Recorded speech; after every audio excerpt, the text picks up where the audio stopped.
The following is for information purposes only and should not be considered investment advice. All opinions and views expressed by the contributors to this podcast are in a personal capacity only.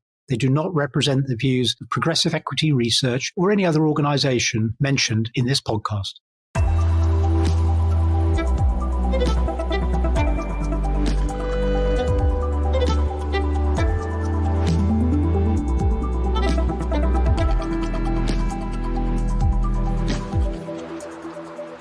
Okay, it's Friday the 31st of January, month is nearly gone, and someone that has actually gone is Jeremy. He's gone away on holiday, and that leaves me with a great opportunity to introduce some of the others of the Progressive team. So today with me I've got George O'Connor. Welcome, George. Hey there, Gareth. Thank you very much for inviting me on. Not at all. It's great to have you here. And George is an accomplished tech analyst of many years, and he's going to give us a bit of an insight on some of the goings on over the last week or so in terms of the tech sector. So we'll come to George in a sec. It's been a pretty interesting week. The US Fed has kept its target rate steady at 4.5% as expected. And also as expected, Europe has lowered its rates by 25 basis points from 3.15 to 2.9%. We've also had the ongoing theatre of the confirmation hearings for Donald Trump's candidates for the various US cabinet posts. But I think the big story, which kind of broke over last weekend and then into Monday of this week, has been DeepSeek, the Chinese AI platform that seems to have launched a very new and effective competitor to OpenAI's ChatGPT model, but at a fraction of the cost. And this has certainly set the cat amongst the pigeons in the US tech landscape. So, George, it'd be great to get your views or your perspective on what you think that might mean, both for the US and for stocks closer to home. Yeah. Hey there, Gareth. I didn't realize there were other things happening this week as well.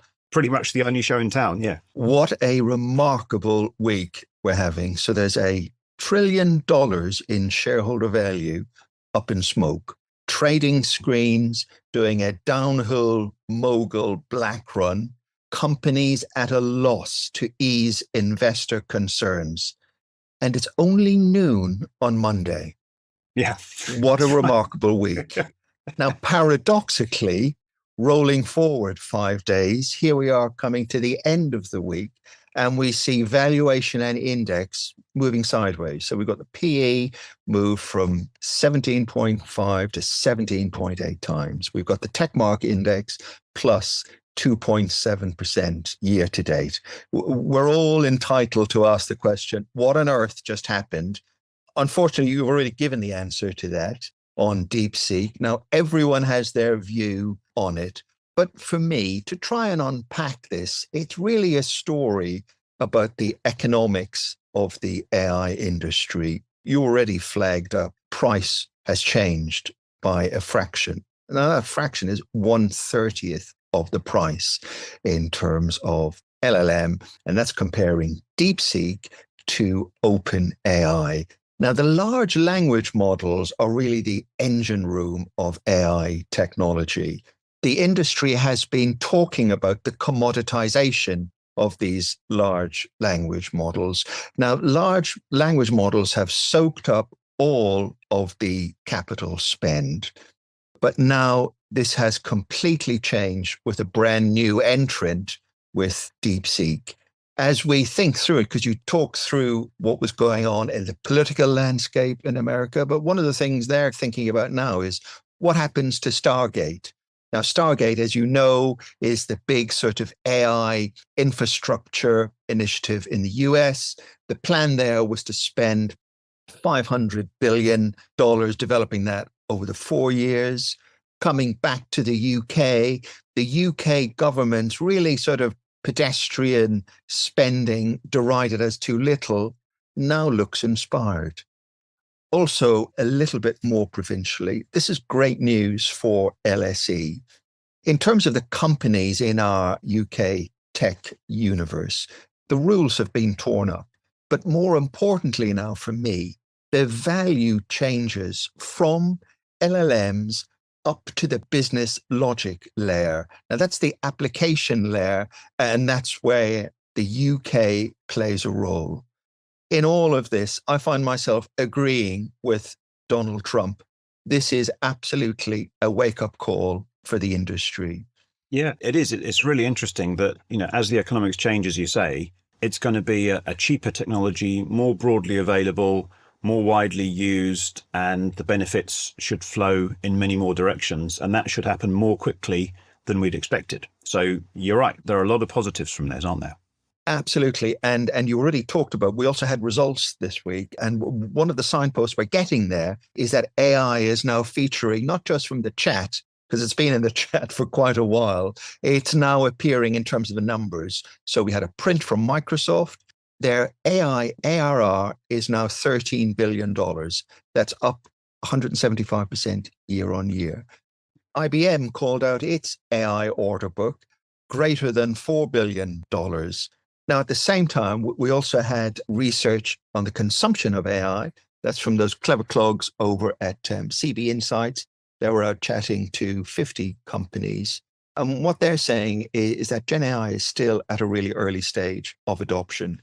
So to your point, the economic changes, the demand curve, absolutely, that's there as well. The early wins in AI is around customer support and marketing. And they're also saying that different vertical markets are measuring ROI differently.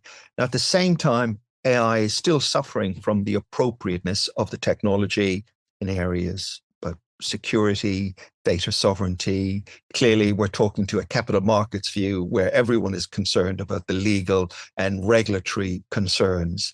And then, of course, we've got the issue in terms of job security. There is clear tension between employers and employees. Half of business leaders saying AI translates to business growth this year. Half of workers are fearful about the impact of AI on their roles. Of course, yeah. A story that isn't being talked about at all is some of the other developments in AI. But this week, OpenAI Operator was debuted. Now, there's been a few products in this space, but this is the first one where we can start to see the functionality coming together. The functionality in here is about AI agents performing human tasks within a web browser. Now, with this, we're seeing AI evolving to mimic human actions. Concerns about staff do not dissipate. No, they won't dissipate. And you're right. We're starting to see commentary about agents becoming more and more widespread. And I think it won't be long before companies or even individual consumers are setting up agents to go and run errands or run tasks around the web and do things on our behalf and getting quite good results. Yeah. No, absolutely. And that gets us into then the shape of recruitment and staff. I mean, in terms of tech, recruitment is much the core factor of production as technology is, although prior to DeepSeek, that was all gone because the only factor of production was capital. Now that changes as the economics changes. From the latest results roll call this week, the recruitment segment remains downbeat. Recovery talk is deferred, and there's cautions on 2025 growth. Now, these companies have spent the past 2 years downsizing. So typically they're hitting their numbers now, but they're hitting their numbers now because they're changing their underlying business models. So doing a lot more around areas like, temporary stopgap recruitment, but addressing this gap that people now are slow to move jobs and in companies are even slower to hire. In that, we had results from S3 and Manpower bringing that message home. We also, if we want to look wider, any comment on FDM, because they're not a recruiter, but what they are doing has an evolved business model really around hiring in grads. And there's still a message, and this came out from the ServiceNow print, there is still a shortage of engineering staff.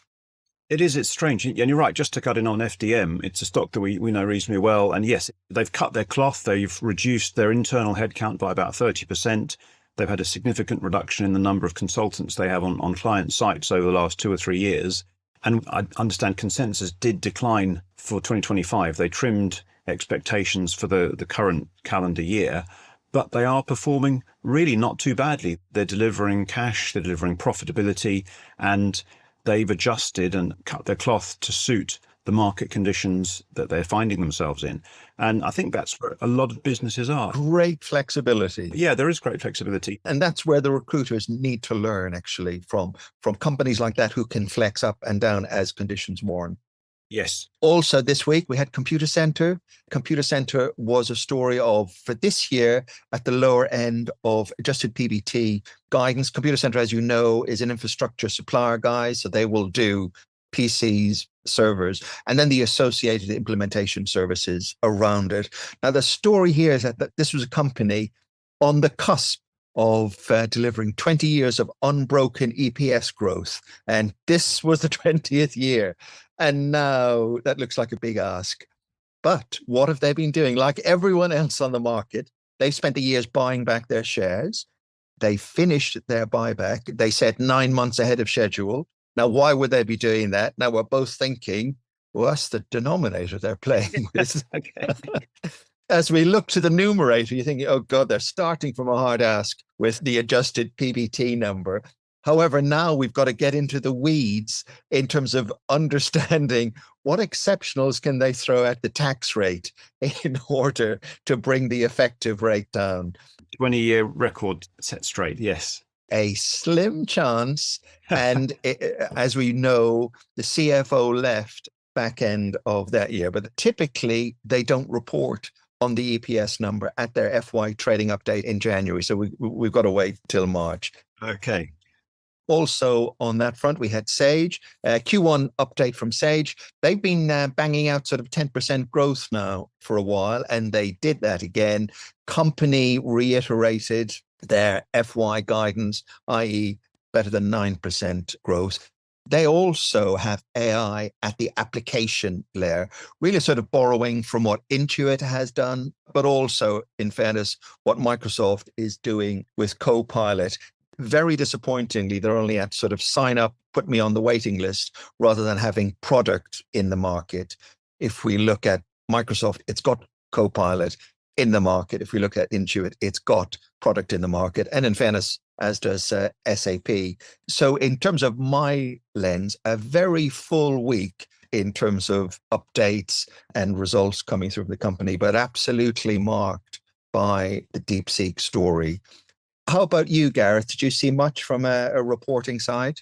Yeah, I mean, we saw, I suppose, just in terms of the indices first, you're absolutely right. The FTSE 100 certainly shrugged off the pressures from the States. And I think there's a pretty strong argument that the FTSE 250 and AIM actually benefited from what Jeremy and I have described previously as the dispersal trade, where investors worried about the lofty valuations of some of the big US tech names, the Magnificent Seven. They're taking capital out of those stocks and deploying it more broadly. More broadly might mean overseas. Overseas might be in the UK and maybe even down to the reaches of small or mid cap. So we have seen an element of that this week, which is interesting to see so quickly after the DeepSeek announcements from the back end of last week. More specifically, in terms of progressive client news, on Tuesday, we saw some great results from Idox, a provider of software and platforms, mainly into the UK local government sector. They're seeing good growth and lots of traction for their geospatial information-focused units. So interesting results from Idox. And on Wednesday, we had interim results from VANL, they're involved in the ground engineering and essentially foundations for house building and other construction projects. We did slightly trim our numbers on the back of some of the commentary, but actually the overall outlook is pretty robust. And they're seeing some signs of improvement in their market. So another sign that the UK house building landscape is potentially on the improve. And next week, we've got on Monday, the EU inflation figures, expecting a number of about 2.5%. Wednesday sees the US PMI data with expectations for a reasonably positive 54 reading. Thursday, we have the Bank of England rate decision, where the expectation is for a 25 basis point cut. Be interesting to see whether they stick to that, given everything that's been going on with inflation, but that's the expectation is a small cut from the BOE.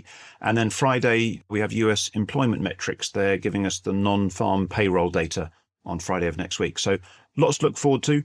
George, it's been an absolute pleasure having you on the show today. Thank you very much for your time. It's great to get your insights. Many thanks for the invite, Gareth. No worries. We'll catch up soon. Absolutely. Thanks very much. Brought to you by Progressive Equity.